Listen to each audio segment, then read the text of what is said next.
بسم الله الرحمن الرحيم. الحاقة ما الحاقة وما أدراك ما الحاقة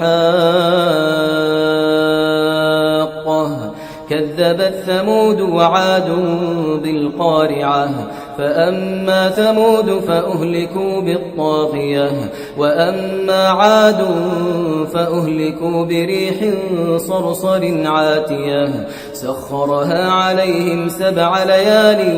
و8 أيام حسوما فترى القوم فيها صرعى كأنهم أعجاز نخل خاوية فهل ترى لهم من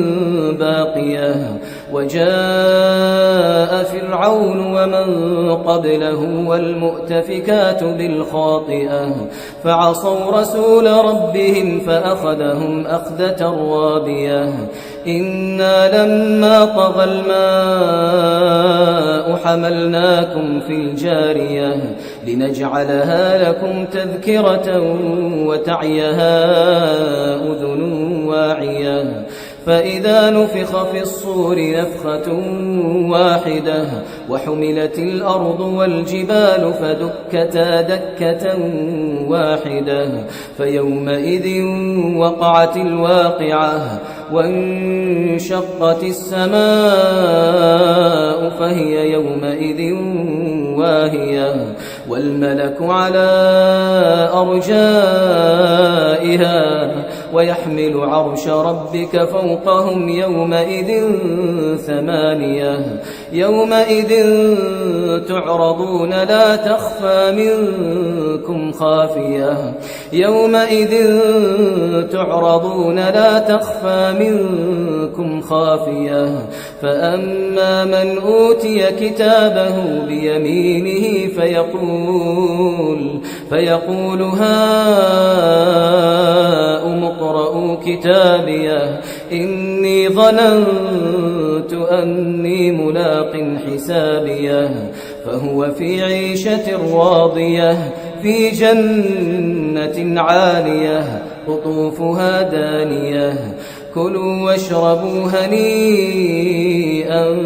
بما أسلفتم في الأيام الخالية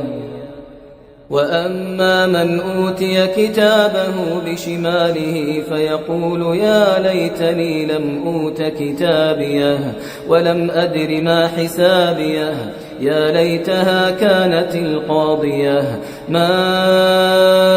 أغنى عني ماليه هلك عني سلطانيه خذوه فغلوه ثم الجحيم صلوه ثم في سلسلة ذرعها 70 ذراعا فاسلكوه إنه كان لا يؤمن بالله العظيم ولا يحض على طعام المسكين فليس له اليوم هاهنا حميم ولا طعام إلا من غسلين لا يأكله إلا الخاطئون فلا أقسم بما تبصرون وما لا تبصرون إنه لقول رسول كريم وما هو بقول شاعر قليلا ما تؤمنون ولا بقول كاهن قليلا ما تذكرون تنزيل من رب العالمين ولو تقول علينا بعض الأقاويل لأخذنا منه باليمين ثم لقطعنا منه الوتين فما منكم من أحد عنه حاجزين وإنه لتذكرة للمتقين وإنا لنعلم أن منكم مكذبين وإنه لحسرة على الكافرين وإنه لحق اليقين فسبح باسم ربك العظيم.